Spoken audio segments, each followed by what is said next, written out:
Wat as jy nie lui is nie? Wat as jy net moeg is vir dieselfde sykel? Vir lank het ek gedink, ek moet net harder werk, want dis wat ons geleer word, reg?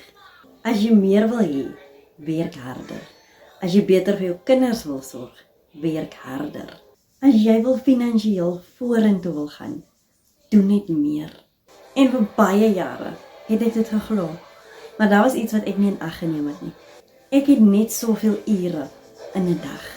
En as meer werk beteken dat ek nog meer van my tyd, my energie en my lewe moet gee. Wanneer kry ek dan tyd om my lewe te geniet waarvoor ek so hard werk? Dit was een van die vrae wat my begin pla het. Nie omdat ek nie bereid was om hard te werk nie. Ek was. Ek wou net nie vir altyd voel asof ek besig is om my hele lewe te gee, net om deur te kom nie.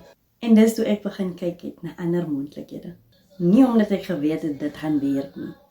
Nie omdat ek 'n shortcut gesoek het nie, maar omdat ek besef het. Ek kan nie 'n ander resultaat verwag as ek nooit bereid is om iets anders te leer nie. So ek het begin leer. 1 skiel op 'n slag. 1 klein tree op 'n slag. En ek is steeds op daai journey. Maar ten minste weet ek nou.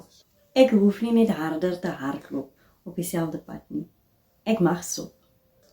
Kyk waarheen ek op pad is en besluit om 'n ander rigting te probeer. As jy op moeg is van daai selfde sykel en jy wil dit opbreek vir jou en jou kinders, jy weet net nie waar of hoe om te begin nie.